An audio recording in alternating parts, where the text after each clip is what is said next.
Jeshi la Polisi mkoa wa Tabora linawashikilia watuhumiwa watatu kwa tuhuma za kutoa taarifa za uongo za kutekwa. Watuhumiwa wanaoshikiliwa ni Adija Jimmy Murijo, huyu ana umri wa miaka 39, kabila ni Mpare, ambaye ni mke wa Emmanuel Peter Mchari. Mtuhumiwa wa pili anayeshikiliwa ni Ashura Hussein Swaleh mwenye umri wa miaka 48, huyu ni Mnyamwezi na mkulima. Mtuhumiwa wa tatu anayeshikiliwa ni Vitus Joseph, ana miaka 34, mkulima na mua. Watuhumiwa hawa watatu kwa pamoja walishirikiana kutengeneza taarifa ya uongo kwamba Adija Jimmy Murijo ametekwa na watu ambao hawajulikani na lengo lao ni kujipatia fedha. Walitengeneza uongo huu kwa lengo la kujipatia fedha kutoka kwa mume wa Adija Jimmy Murijo, na fedha ambazo zilitumwa ni shilingi 1,385,800 ambazo zilitumwa kwenye simu ya Adija. Awali walieleza kwamba Adija alikuwa ametekwa kwenye kijiji cha Uyogo, kata Kiemba, tarafa ya Uliankuru, lakini katika uchunguzi wa polisi uliofanyika ulibaini kwamba mtuhumiwa huyu alikuwa amekwenda wilaya ya Urambo katika kijiji cha Vumilia, na watuhumiwa walikamatwa na fedha hizi walikwenda kuzitolea katika wilaya ya Kaliua. Tunawashikilia kwa ajili ya uchunguzi na utakapokamilika watafikishwa mahakamani. Natoa onyo kwa watu wenye tabia za kutengeneza uongo waache. Uchunguzi unafanyika kitaalamu, tunao wapelelezi wabobevu kwenye eneo hili, na pale ambapo itabainika kwamba taarifa ambazo zimetolewa hazina ukweli, tutahakikisha kwamba hatua za kisheria zinachukuliwa dhidi yao. Mimi kwa jina naitwa Emmanuel Peter Mchari. Kapigiwa simu, nikapokea, akaniambia mimi nimetekwa. Wewe umetekwa? Wapi ulipo? Kasema huko niliko sijui. Niko kwenye jumba ambalo limepigwa bati, limeezekwa tu, halijawekewa milango wala madirisha. Kidogo nikasikia sauti nzito, lete hiyo simu.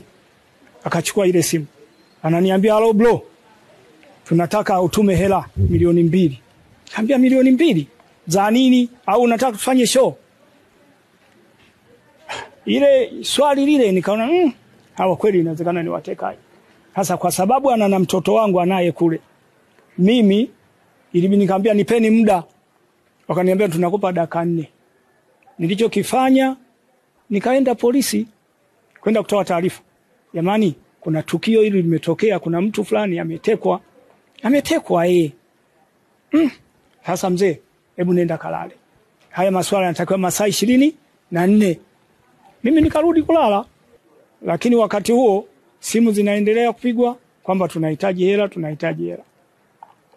Kufika tarehe 1, ilikuwa siku ya Jumamosi, sijui, nikamuona bwana mmoja hivi anaitwa Maruru. Kawa amekopa hela sehemu 500,000 na mimi nikatafuta 500,000. Jumapili asubuhi zikatumwa hizo 500,000, jioni ikatumwa 500,000. Ndio ikawa 1,000,000. Hicho ndio ninachokifahamu. Mimi naishi naye kama mzazi mwenzangu, yani natunza kitoto kile alichonacho. Sio kwamba naishi kama mke. Yani mimi nashinda kwangu, siku nikiona naenda pale napeleka huduma. Kilichofuata ni kuruhusiwa kule kurudi. Akarudi nyumbani. Watoto wake wakanipigia simu, baba, mama karudi. Kaambia haya, nitakuja kumuona kesho. Siku iliyofuata ambayo ndio ilikuwa Jumatatu asubuhi, nilienda kwake pale. Kaenda kumjulia hali, tukiwa na bwana mmoja anaitwa Dula. Kaenda pale tukamjulia hali, tukakuta kwa kweli hali sio nzuri, ana sheki. Sasa siwezi kujua kama kule kusheki ni kuigiza au vipi, mimi sijui. Basi tukamjulia hali, baadaye sisi tukatoka. Aliniambia kwamba alikuwa anapigwa mabanzi na kwamba kula alikuwa hali. Naona. Alafu akiambiwa naomba maji, analetewa mikojo. Ndiyo maelezo aliyokuwa ananieleza.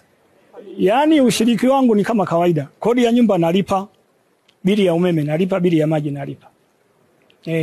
Na matumizi anapewa. Zaidi ya hapo labda kwa na lingine. Sasa siku hiyo tu mimi nilishtukia kwamba simu imepigwa kwake. Akaniambia mwenzangu, mimi tunaitwa kwa mkoa. Nikamwambia twende. Nikamleta mpaka hapa. Akaeleza mwanzo mwisho. Ndio akamuuliza kwamba unaweza kutupeleka kwenye eneo la tukio na ukatuonyesha? Akasema nitawapeleka pale waliponiachia, waliponitelekezea, yani kwamba mimi nakuleta hapa sasa na kufungua, fuata njia hii utakutana na barabara. Pale ndo alipotupeleka. Akawa ameniuliza hivi, kesho vipi utakuwepo nyumbani? Nikamwambia nitakuwepo. Kwani vipi? Akaniambia wifi yangu nimekumisi, nataka nje kukusalimie. Nikasema sawa wifi yangu, karibu. Nimeona wifi yangu kafika, tukapokeana vizuri. Baada ya kuwa amefika, nikakaa kwenye kochi. Baada ya kuwa nimekaa, akaniambia wifi, nimekuja bwana. Shida kubwa ni mzazi mwenzangu, babake na katoto, kwa sababu alikuja na katoto kana takriban miaka 3 kuelekea 4, kakike. Akaniambia babake na huyu mtoto bwana, mimi ananizingua sana kwenye maisha. Nina takriban miaka 8 naishi naye, lakini hajanifanyia chochote kile kwenye maisha yangu. Sasa mimi nataka nitengeneze hii shule nipate hela, kwa sababu mume wangu ana hela, maana ni mstaafu wa jeshi, ni mwanajeshi, alikuwa hapo Tabora kaisha staafu. Sasa ana hela. Mwaka jana tu tumeenda Dar es Salaam, tumechukua hela zaidi ya milioni 30, lakini hajanifanyia chochote kitu kwenye maisha yangu. Sasa mimi nikaona hapa nifanyeje? Kila nikimwambia anachonijali sana ni kwenye huduma ya kodi ya nyumba, bili ya umeme, labda nakula, lakini kwa mengine wala hata hanijali. Yaani kama tampata mkaka mwenye uwezo wa kusema, ambaye hawezi kuteteleka kwenye simu, ampige mkwala huyo mbaba, kwa sababu huyo mbaba namfahamu ni mdhaifu kwangu, ananipenda na anapenda mtoto wake, hata kubali niangamie, ni lazima hela atatuma. Nikamuuliza unataka utumie shilingi ngapi?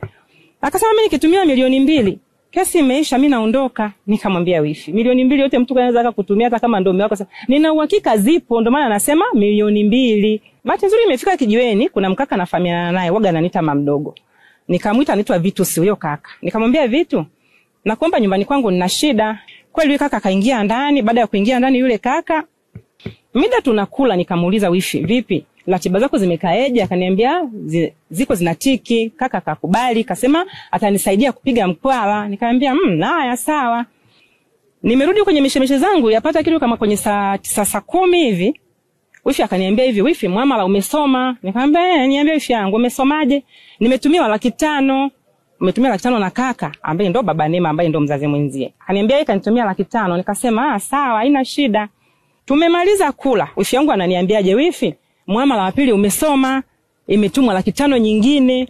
Nikamwambia hivi, wifi yangu, kwa mimi binafsi, kwa sababu ulikuja kwa niaba ya kutafuta tu hela ili upate hela ya maisha, kwamba mume wako anakusumbua, hiyo milioni 1 mimi naona kama vile inatosha. Chukua hiyo milioni 1 yako, ukafanya mambo yako, maisha mengine yaendelee. Akasema kweli wifi, mimi mwenyewe saizi nafanyaje? Naondoka. Nikamwambia sawa.